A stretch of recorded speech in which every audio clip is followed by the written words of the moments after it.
Well, here we are on a windy, wet Friday morning, and it's very bad where I am. And I'm just wondering for the safety and welfare of Pat McGarth, perched on the Atlantic coast. Are you perched on the Atlantic coast or the North Sea coast? No, not quite, but it's not too far away. I'm in north. Well, I'm in south Inishowen, but Inishowen is the most northerly peninsula in Ireland. Mountain Head's just up the road, a couple of but maybe 30 miles or 40 miles.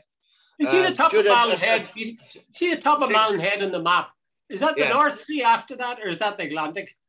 That's Atlantic out there, Jude. The next parish out after that is America. So don't start swimming unless you're a very good swimmer.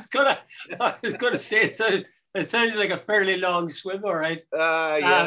Jude, it's howling here this morning. It's howling a gale. Yeah. Oh, we're in bloody winter now. God, I don't like to even think about it. But the consoling thought is that in 3 weeks' time or so, 4 weeks certainly, the days will be getting longer. Yeah. Think positive, Pat, for God's sake. Think positive at all costs. Think positive.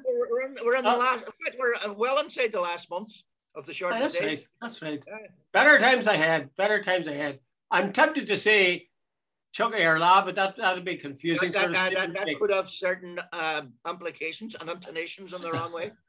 Okay, let's get cracking with these political stories, I suppose you could call them all. Channel deaths, first of all. Channel deaths have been dominating the news for weeks, but they really took off yesterday, I think it was, when that's my phone going, but never mind it. Over 30 people, 30 refugees were drowned, and there was all sorts of hand-wringing and people saying this should happen and that should happen. What's your own feeling on it, Pat, or what do you think of the proposals that some people have made? Jude, I don't know, like this has been going on for so long, and I think there's a sort of I watched some of the coverage. Jude, there's almost a dehumanizing. They were referred to as migrants and all the rest of it, Jude. A lot of these people are fleeing with just the shirts on their backs. And Jude, they're this sort of nearly disassociation that they're not really human. These are people with their children getting on these rubber dinghies in November, in the biting cold and in rough seas. They're so desperate that they're willing to take a risk. Now, Jude, I don't think any parent, is willing to do that unless it's their desperation. And to refer to them as migrants and so on, as I've seen, Jude, it's almost as if they weren't human. Jude, it's terrible. 27 people died in the channel. Or even more. I think one of the busiest. Could top of 30. But in one incident, and it's and Jude, I don't know. And see this sort of political blame game going on between France and Britain and all. Jude, they seriously tell me it's the busiest, one of the busiest sea channels in the world, that people didn't see these people, that there wasn't an effort. And Jude, here's the thing. Are the French or the British not, is anyone seriously telling me they don't know who's behind this? Dude, there's that channel, they must know where these people take off from. They must know the people smugglers. I think there was 5 or 6 arrests yesterday. Why weren't there 5 or 6 arrests some days ago? They seem to know who they are now. Yeah. Well, there's certainly this spat going on between France and Britain as to who's boss or who's to blame. I think there's a number of questions arises from this. This first one, I honestly don't know the answer to it. Maybe you do. Is this, like, the big thing is once the refugees land in Britain, they're not able to be sent back. Is that correct? That's my understanding of it, yeah. Okay. Now, is that a result of Brexit, I wonder? I would imagine it is, because you have the free movement of people throughout the EU. So if remember, I think it was called the Dublin Accord or something. Wherever refugees first landed, that place was responsible for them. But then remember, they started landing in droves in Italy and Spain. And I think there was all sorts of things, like they were saying, like, there's no way we can handle this number. So there was all sorts of, I think, shenanigans going on there. But the old rule used to be wherever you landed and asked for asylum, there was a onus on that country to treat you as such, an asylum seeker. Well, another statistic I saw yesterday, which really pulled me up short, only 3% of refugees, presumably refugees in France, only 3% of them tried to get across to Britain. Now, the way this story has been spun, it makes it sound as if every last one of them is trying to get across the channel to Britain. I mean, that's misleading the public. They should say that regularly, if that's the case. If there's only 3%, in other words, 97% are not interested. Jude, have you watched the Daily Express, or the Express, I think it's called now, the Daily Mail and the Telegraph? No, there's this jingoistic, they're all trying to get to Britain to take our money and go on the dole and live and us pay for it and all the rest.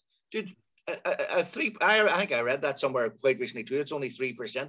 They really don't want to come to Britain. A lot of them want to actually go to Germany and places like that, where there's, and quite a few of them want to stay in places like Spain and Greece, where the weather is so much better. They're not that interested in Britain. Well, I think the 3% that do want to make that perilous journey, they very often have got relatives in Britain or friends or something that they would otherwise not see. And it's very natural. If some of your family are in Britain already, you really are going to want to, when you've come that far, to join up with them again. But here's the final thing, Pat.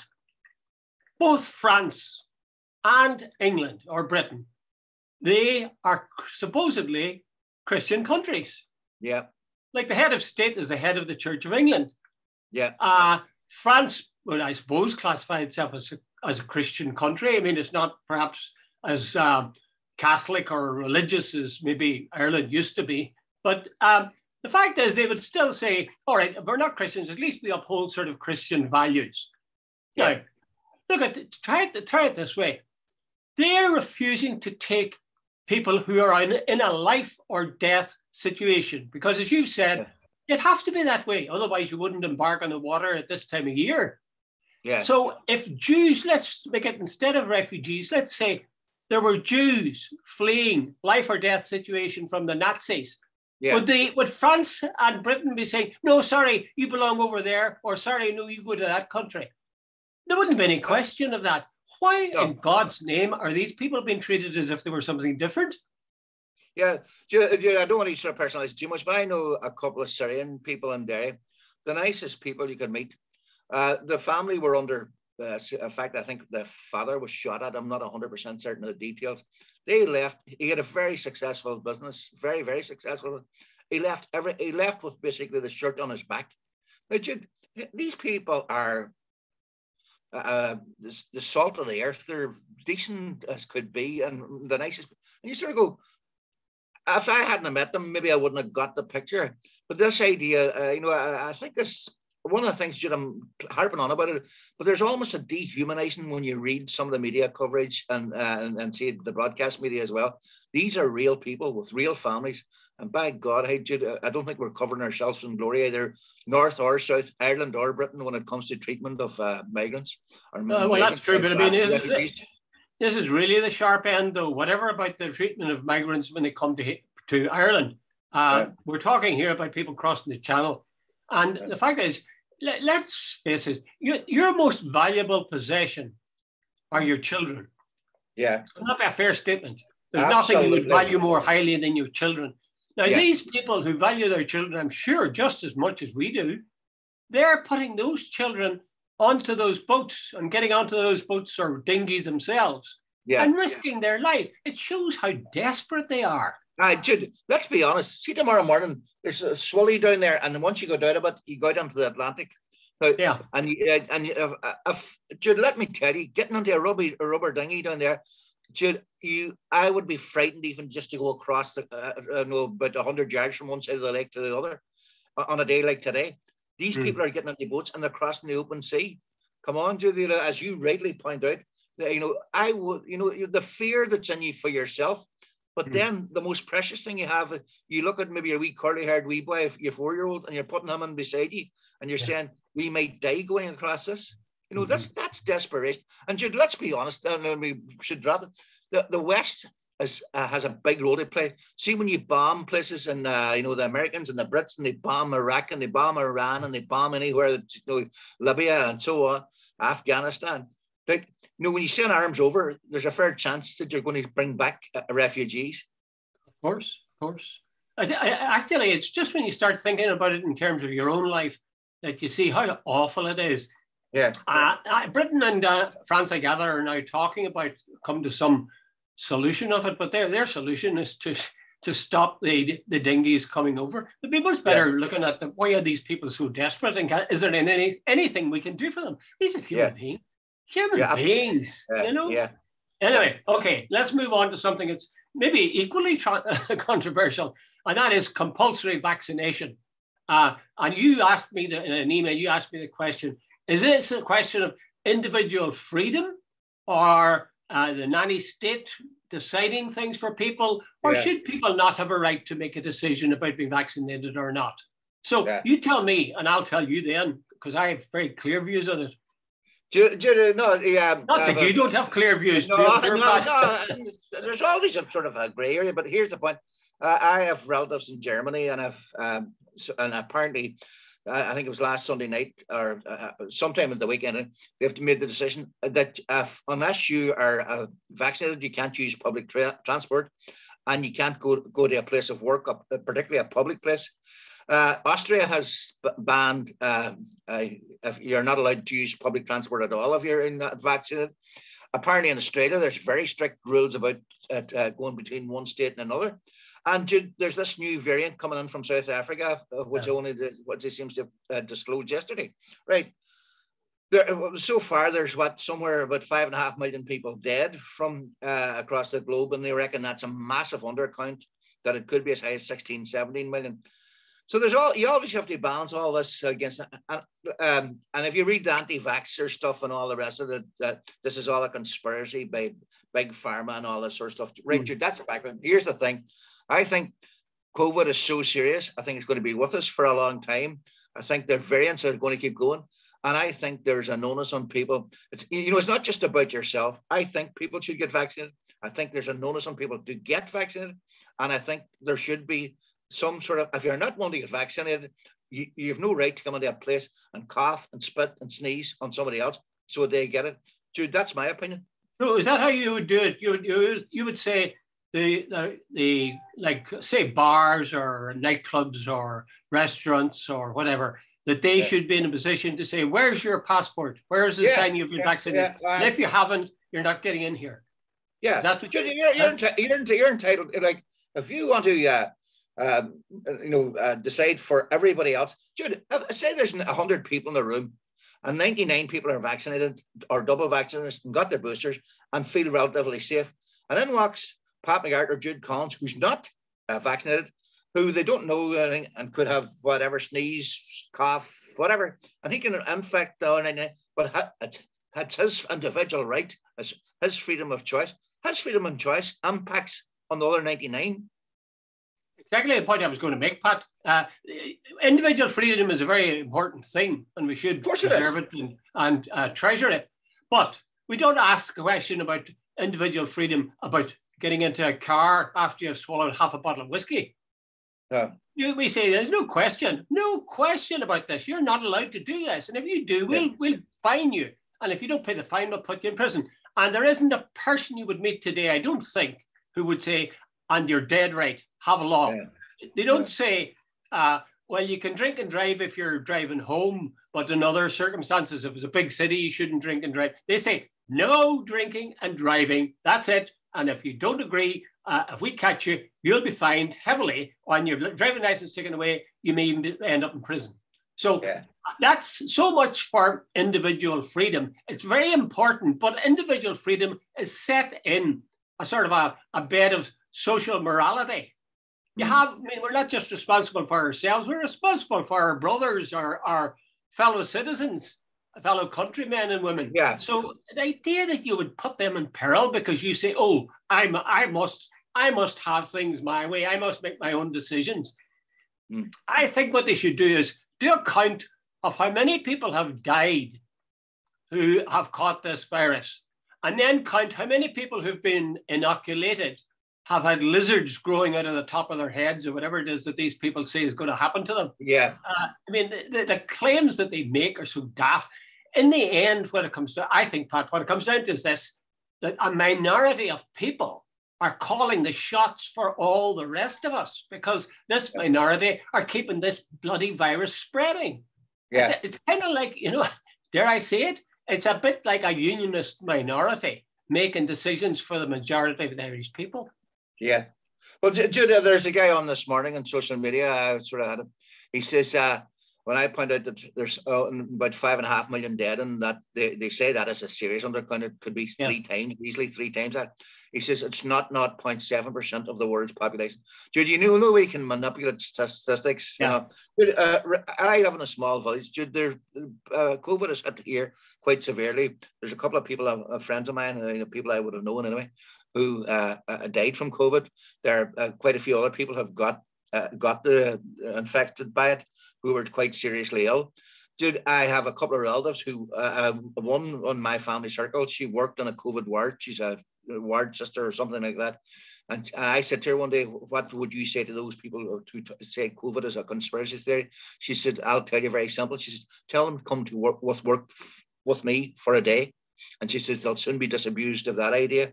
People on ventilation, people on seriously ill, and all the rest of it. And she says some conspiracy theory. And Jude, this morning there was I just listened to RT before you come on. There was a professor. She's some woman who, and I think it's from the College of Virologists, and she says they're going to vaccinate children. She says, Claire Byrne asked her, she says, about getting her own children. She's absolutely. She says, my kids will be to the front of the queue. So, Jude, when see experts who have studied this, who know what they're talking about, saying vaccinations work, and they're willing to get vaccinated themselves, and they're willing to put their own children forward for vaccination, why should I listen to Looney Tunes who get their information from some keyboard warrior on social media who has got half facts and half conspiracy? And the fact is, it's not just listening. Your life is going to be governed by the decisions these guys make. That is to say, I won't take a vaccination because then I'm going to turn into a lizard or whatever. And that's affecting how you live. I really resent that. They're deciding whether or not I can go out and walk freely among my fellow countrymen and women. That's ridiculous. They shouldn't be allowed to control my life. If they want to make a mess of their own life, fine, but they shouldn't be allowed to make a mess of other people's lives. Either infect them and have them killed or die, or for that matter, restrict their movements. And we will be restricted until these people are put in their place. I'll tell you something now, it brings out my inner fascist. I would follow the sort of moves that I think Austria is moving towards. Now, I don't think they've got there yet. And that is, everybody has to be vaccinated. Yeah. Everybody has to be vaccinated. About 3 Mondays ago, and I'm useless at remembering names. I should write names down. But he was a consultant and he's a consultant, I think, in St Vincent's Hospital or the Mater Hospital in Dublin, one of the hospitals in Dublin.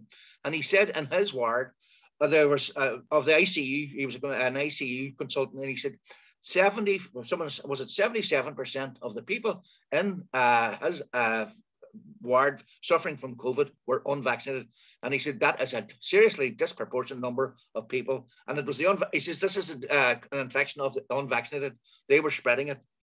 I think you see, these people in this little core, they're only about 3% or something. I don't know what percentage, but something like quite small percentage. And yet there's disproportionate percentage in hospitals, taking up hospital beds and making life terrible for the other patients. It just gets me very angry, and it's really silly, I think, to talk about individual freedom in those cases. It's like the freedom to shout fire in a crowded auditorium. Okay, I'm getting very cranky in my old age, Pat. You'll notice that. Let's move on. Excuse me. What do you mean getting? Getting more cranky then. Okay, all right. Sorry for interrupting. What did you say? Sorry for interrupting. Go on ahead. Right. Selling out Croke Park. There are musicians. There are musicians that you know all about. I gather you've got I was going to say you've got their records, but you've downloaded all their tracks and you play them constantly every day, I gather. And they're going to pull out Croker. I have to laugh. On Monday night, I was watching RTE News, and they did a big interview with Garth Brooks. And then I have a habit at the end of 6:30, I always turn over to BBC Newsline, or the 6:30 news. Newsline 6:30, 6:30 news, and just to watch what's happening in the occupied part of the country. And there was no interview with Garth Brooks. And I'm going, wait a minute, Garth Brooks, an artist, is getting interviewed on the 6:01 news on RT, and he's getting. And I'm going, Jesus, what other artist gets a sort of, and then I realised, hey, he's a phenomenon on the island of Ireland. Apparently the demand is, this is unbelievable. Croke Park can hold 80,000 people. Yeah. And apparently, as of now, as we speak, there are applications for 400,000 tickets for his concert. So if he's allowed, now I don't think he's going to be allowed 5 concerts, but I don't know how the number, I think it's only 2 actually. But he could fill Croke Park 5 times. Right. Now, apparently this is even making news in America. But what's your problem with that? I mean, you're saying this guy is a singer and he's popular, so what? But it's that some sort of, social, what do you say? What's that sort of term for when all the people gather and it's they all sort of start following each other? Remember, like when Liddy died, this sort of, and what's there's a term for that, when it infuses a crowd. Like, geez, Jude, you think he was the Pope and everybody's going to Croke Park to see him? Well, I don't know. I would take a different attitude to that. I don't mind. I mean, I accept the fact that other people have different tastes in music from me. I'll tell you something now. I like Garth Brooks's music so much, I've never listened to it. That's how much I like it. But I would look at the question of this is taking place in Croke Park. Yeah. And I would say, first of all, the local people, if they're going to have something like 5 concerts in a row, I don't think that's going to, no, in fairness to you, no, I don't think that's going to happen. I think there's some sort of, I'd be very surprised if it happened because that was the big row the last time. But hey, apparently there are 400,000 applications for tickets. So will he be the only artist performing in Croke Park this summer? I would presume so. Well, that's good. Because personally, I think Croke Park is not a music arena. I think Croke Park is the headquarters of the national games. And I don't think it should be used for that at all. I know the money's very good, but you've got to consider other things like the people who are living there. And also there's something distasteful, I think, about setting some, well, it's just maybe my taste that I don't think anything about this guy. I couldn't care less about him. But the fact is that he's kind of, what would you call it? It's not sacrilege, but it's distasteful to think of some country and western singer or whatever belting the songs out in our national stadium. It just doesn't seem to make sense to me. However, I'd say people are allowed to enjoy what music they like, but I'm telling you, it's not my taste by a long barge pole. But they can go if they want to. They can have their ears assaulted by the sound of Garth Brooks if they want to, and their aesthetic sensibilities. But I suppose that's a question of getting older. The music younger people like is always repulsive to you. It's always like that. When I was a kid. Tell me something. You just said something. What sort of music do you like? I like pretty much the same as yourself, Pat. I like the Beatles. I like Tom Petty. I like Dylan, Bob Dylan. I can't think. I have a soft spot for songs of the late 50s, and certainly many of the songs of the 60s. I like the Eagles, that kind of thing. Actually, I very rarely listen to music except I'm out for a jog or a walk. Yeah. What about you? I normally I like Bruce Springsteen and Gordon Lightfoot and people like that. That's my type of music. But like Jude, I saw Gordon Lightfoot on the telly the other night. I think he's 80 something now. But there you go. I saw him when he was at his prime in Canada.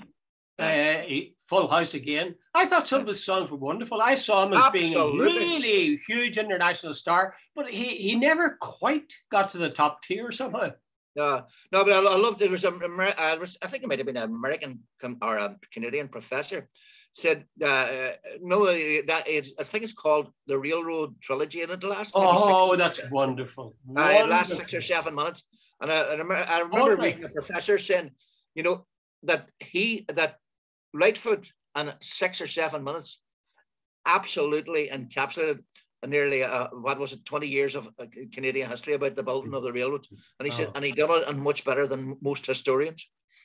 Oh, wonderful! The first lines are, "There was a time in this fair land when the railroad would not run." Exactly, that's it. Great stuff. Great stuff. I'll stop because anyway, that's enough nostalgia.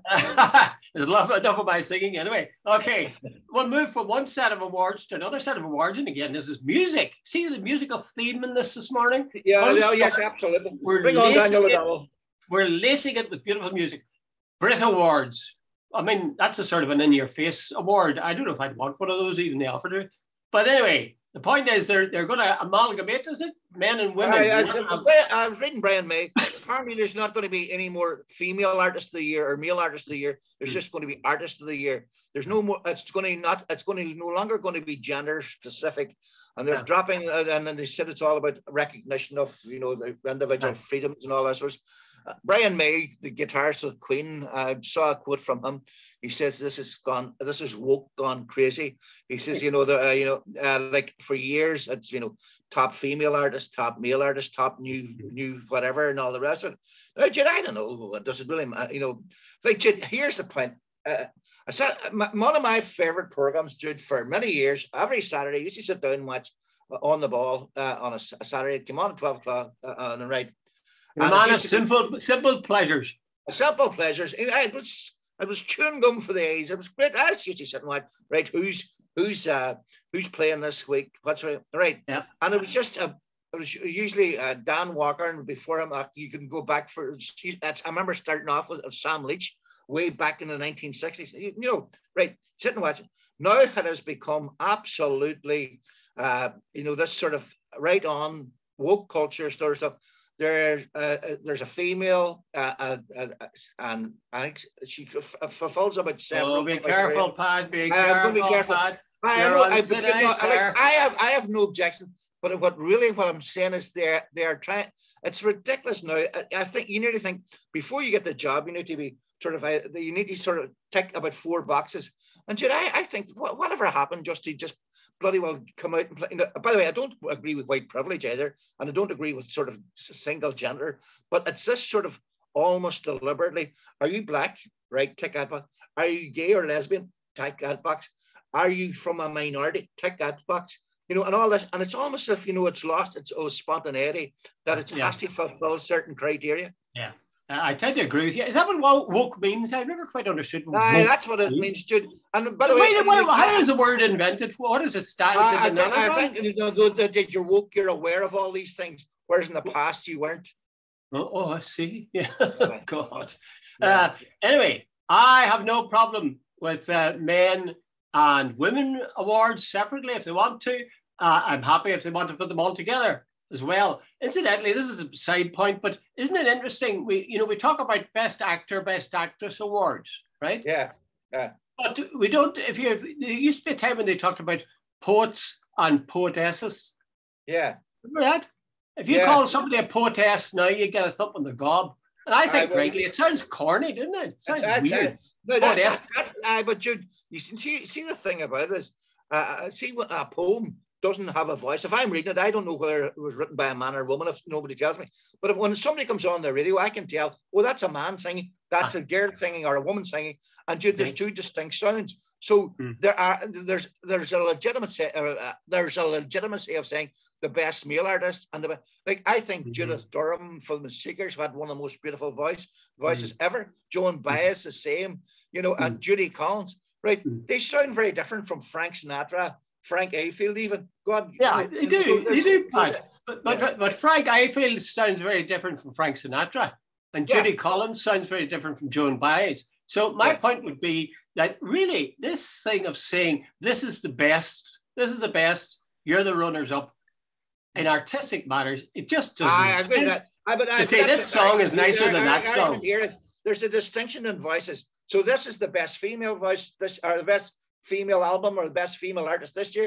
This is the best. But no, Jude, you can argue. Hey, Jude, hold on. Why would you do that though? Have you got a great album for Bruce Springsteen and got some crap from what do you call the wee red-haired fellow Ed Sheeran?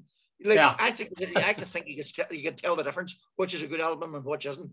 Well, in your taste, but in my taste, of course it is. Kids would say that it would be the Ed Sheeran album. By the way, Ed Sheeran's a very talented fella in many ways, so I'm not knocking him either. I've never listened to an Ed Sheeran song either, and I never will. I go to my grave without ever listening to him.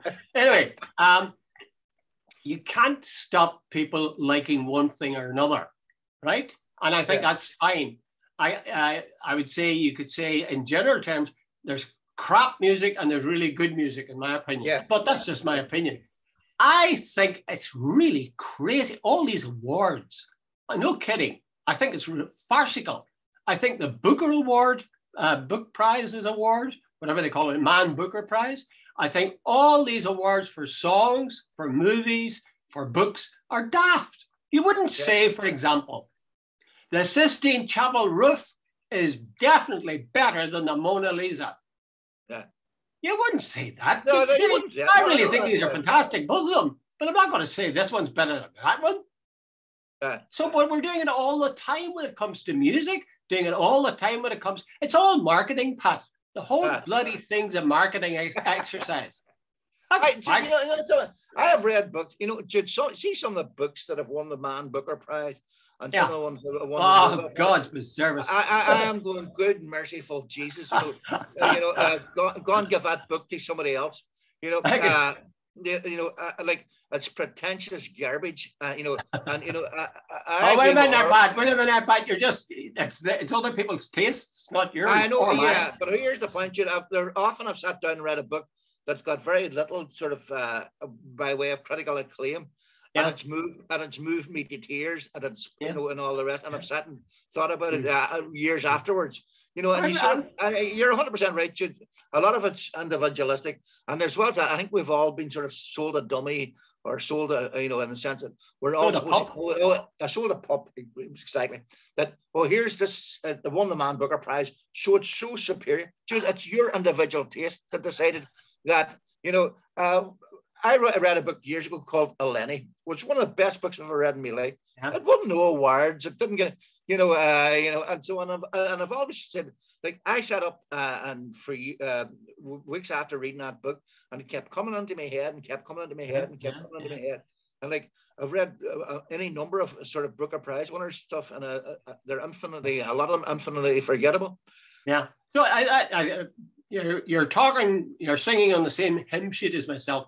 My key point would be, I don't mind if you lump them all together, men and women, fine with me. And I do think when I say such and such is a really good song, I'm not thinking it's a really good song for a woman or a really good song for a man. I just think it's a really good song. I really like it, or I hate it, as the case may be. So I don't think this saying of this, I give 10 points to this particular piece of art, I give 9 to this, or 8 or 7 to another one. It's just daft, just daft. It sort of denigrates the quality of the work to say you're better than this one. And in any case, if you take it to movies, we have found over the years, some of the greatest movies never got any awards, and some of the ones that got the Oscars were bloody rubbish. Sank like the Titanic that won the Oscar. Yeah, exactly. Okay, we're agreed on that then. And we're not going to go talk about poetesses. Incidentally, if you're talking about actors, I gather now that movie actors, or we will call actresses, feel the same way as women poets would feel about being addressed as poetesses. They all want to be seen as actors, which is fair enough. That's what their choice is. Okay, let's come to a really nice final point, Pat. Well, not final, the second final, penultimate final. Yes. Okay, penultimate. And that's Google. Google Ireland have made a fair tax settlement now. They have settled to pay 345 million euro to the Irish government, I assume. Yep. Let me put that in context. Can I put that in the context? The profits they had last year were $2.85 billion. Yeah. So I wonder what percentage is 345 million. Would it be 0.1% or something? It doesn't sound like a hell of a lot when you put the two beside 2.85 billion. For 1 year. Are you totally disgusted with the Irish government, Pat? Sorry, the South of Ireland government. I really am. You see, I have become definitely more and more left-wing as getting old. Should see this thing. The Irish government, I definitely, and I think it's because I can see the unfairness. Jude, when I was growing up, what was considered middle of the road, common human decency has now become quote unquote hard left. When did that happen? You're supposed to now believe in big corporations, and you're supposed to believe in the sort of the Trump version of that the big corporation, everybody's entitled to make a profit. Screw the little person. Don't pay your bills. Okay, wait a minute now. Let's get to particulars. Do you disapprove of the Googles and the Apples and so on being in the south of Ireland, in the free part of our country? No. Well, then that's okay. I have, Jude, I'm all in favor of them being there. But what I'm not in favor is that they get special treatment, that they get sweetheart deals, that they don't pay the tax at the same level. Jude, they should be paying tax, and they should, Jude, if they were paying tax at the same level as the PAYE worker or close to it, it would be a pretty fair operation. But they're using our water, our sewage, our electricity, and all the rest of it, and getting away with it at a rate. And they're supposed to be a corporation tax level of 12.5%, Jude. When there's so many loopholes and all the rest of it, apparently, if you really go to it, and I can only go up with these sort of forensic accountants who say that the real rate is somewhere about between 2 and 3% because they have so many loopholes. But Jude, they're making, as you said, what, 2.1457 billion last year, they're paying nowhere near what would you say, a reasonable level of tax on that. Okay, Pat, you told me one time, if I remember rightly, that you never asked your boss for a raise in your life. Was that right? No, didn't really. Oh, you didn't? All right. Well, I'll make it me then, because I never asked for a raise in my life. No, Jude, I didn't really. No. Not because I didn't think I was worth it. I definitely thought I was worth a raise. Yeah. I was afraid if I asked for a raise, it'd tell me to hit the highway. Yeah, I think that's true. So I kept my trap shut, and I figured that it's better not to be asked for a raise, better to keep things the way they were. So I would compare that with the situation of the Googles and the Apples, etc. Yes, they should be paying more tax. Yes, they get away with bloody murder. But what's the alternative? You tell them, pay your taxes, and they decide to clear off, or tell you to clear off. Jude, hold on. But you see, that's that one. Where are they going to go? They won't get a better. They'll find places, Pat. Hold on, Jude. Hold on. Right. Britain is outside the EU. Ireland is inside the EU. Ireland speaks English. It's got the youngest population in Western Europe. It's got one of the best education in Western Europe. It's got sites for them, data centers. If they move to Spain, they would be paying 3 times and 4 times the costs. Ireland suits them. I don't know. Would they, Pat? Are you sure? You sure they'd be paying? Absolutely, Jude. Jude, even a data center, the electricity, the cost of they have to keep all these things cool. Ireland's got a temperate climate and so on. Ireland suits them and they suit Ireland. So it's mutually exclusive. And I'm not saying we go out of our way to screw them or we do anything unfair. What I'm saying is there's a onus. Right here, Jude, here's the thing. I have come to the conclusion the big corporations in Ireland are like the tail wagging the dog. Their tail starts wagging and the dog of Ireland starts jumping. And I tend to agree with you in part, Pat. But I think this ruling that they've all agreed to, or most people have agreed to, countries have agreed to now, 15% for these big companies. I think that if that's enforced, that should go some way to right that. But let me quote what Google said. Google said, we have helped over 60,000 Irish small and medium enterprises to engage and grow online. Now, if that's true, that's pretty important. It is, yeah. 60,000 Irish small and medium-sized businesses. And I agree with Jude. More than that, Pat. I haven't finished yet. All right, sorry, go ahead. Try it. And provided free training to over 40,000 people in digital skills during the pandemic. Yeah, now, that's a huge advantage to the south of Ireland. I don't regard them as evil and all the rest, Jude, far from it. And they do make a significant contribution, and they do provide employment, and they have helped families get raised and get educated. Yeah. That's all in their plus corner. But Jude, don't anybody tell me that they haven't got away with murder as well. Their tax deals are unbelievable. Some of the arrogance involved in it. Jude, their profit levels are off the scale. they have also done damage in the sense like the Amazons of this world of how many small businesses have they knocked out of business and so on. Jude, there's pluses and minuses. Now, I am not for a second, I am not one of these sort of anti-capitalist conspiracy theorists that they're all evil. I don't buy that at all. And they're, but Jude, what I am saying is I am looking for a level playing field where they play and pay the same as the rest of us. Well, I would tend to agree with that. Although sometimes you have to accept the fact that it's an unfair world because Ireland is definitely gained by the presence of all those big companies. Yeah, the whole image of the south of Ireland has changed because when you see those massive buildings in the background in the news, you say that's a state that really is forward looking and is prospering and is on the wave. We are the second biggest exporters of computer software in the world. The only place exports more is Silicon Valley in California. There you go. There you go, Pat. There you go. Let's get to the last and easily the most important thing. I can't find my book either. I can't find my bloody book. Well, we've got to speak about it with great clarity and eloquence because there's many, there's two important launches coming up, Pat. You can tell about the first one and I'll tell about the second one.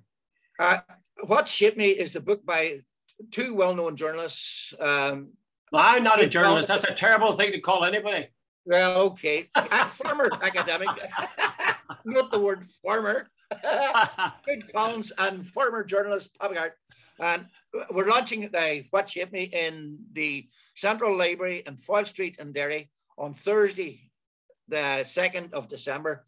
And the launch is between 6:30 and 7:30. It's going to be very sharp, and very... Get home in time to see Celtic.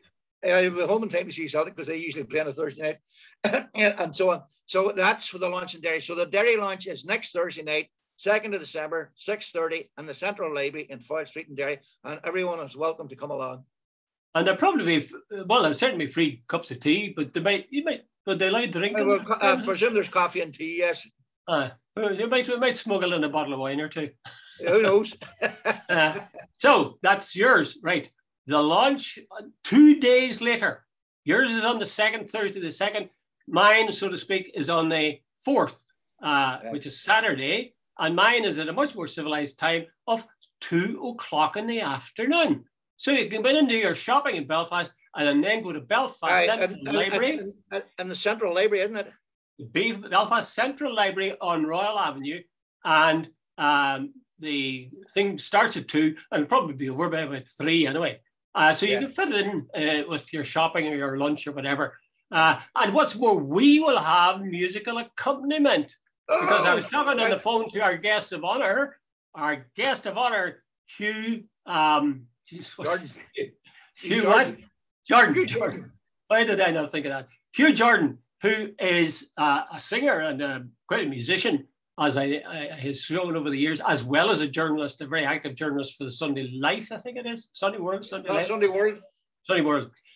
Anyway, Hugh's going to be doing some singing. We're hoping to have loads of people and we'll be delighted to see you. And we will sign copies. We'll not give them to you free.